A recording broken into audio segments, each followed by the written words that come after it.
প্রস্রাবে যদি কোনো রকম প্রবলেম না হয়, যদি দুর্গন্ধযুক্ত ডিসচার্জ না বের হয়, যদি আপনার লিঙ্গে উইকনেস ফিল না হয়, তাহলে কিন্তু সেটা নর্মাল। এবার একটা প্রশ্ন হচ্ছে যে সত্যি কি নাইটফল কোনো রোগ?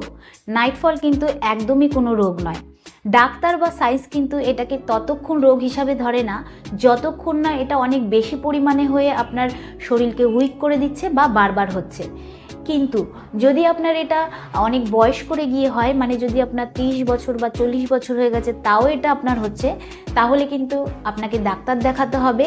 বা যদি আপনার এটা বারবার হয় তাহলেও আপনাকে ডাক্তার দেখাতে হবে। বা এর কারণে যদি আপনার শরীর কমজোরি হয়ে পড়ছে বা নর্মাল সেক্স করার পরেও আপনার এটা বারবার হচ্ছে, তাহলেও কিন্তু আপনাকে ডাক্তার দেখাতে হবে।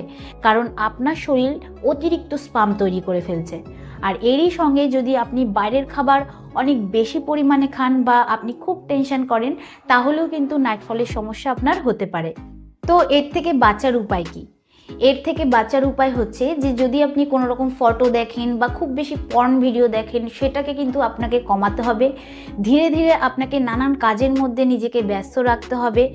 আপনার যে ডেলি ডায়েট রয়েছে, আপনার যে লাইফস্টাইল রয়েছে, সেটাকে চেঞ্জ করতে হবে। আপনি যদি খুব গরম জিনিস খান, সেটাকে আপনাকে কন্ট্রোলে করতে হবে। আপনার ঘুমটা ঠিকঠাক রাখতে হবে, নিয়মিত আপনাকে ঘুমাতে হবে। যদি আপনি ঠিকঠাক না ঘুমান, তাহলে কিন্তু এই সমস্যা আপনার আরও বাড়তে পারে। আর এরই সাথে যদি আপনি খুব স্ট্রেসে থাকেন, তাহলে কিন্তু প্রতিদিন আপনাকে যোগা করতে হবে, এক্সারসাইজ করতে হবে। যতটা পারবেন আপনি আপনার বাড়ির লোকের সাথে সময় কাটান, তাদের সাথে কথা বলুন। এতে কিন্তু আপনার ভেতরে যে প্রবলেমটা চলছে সেটা ক্লিয়ার হবে, আর আপনি এই স্ট্রেসফুল পরিস্থিতির সাথে লড়াই করতে পারবেন। তো এই সমস্ত করেও যদি আপনার মনে হয় যে এই সমস্যাটা আপনার বেড়েই চলেছে, আপনার জ্বালা করছে, ব্যথা করছে, বারবার নাইটফল হচ্ছে, তাহলে কিন্তু ডাক্তারের পরামর্শ নিতে হবে। তো এটা ট্রিটমেন্ট করার আগে এটা জানা জরুরি, আপনার কোনো রকম ইনফেকশন নেই তো, আপনার ইউরিন ইনফেকশন নেই তো, আপনার বীর্যে ইনফেকশন নেই তো।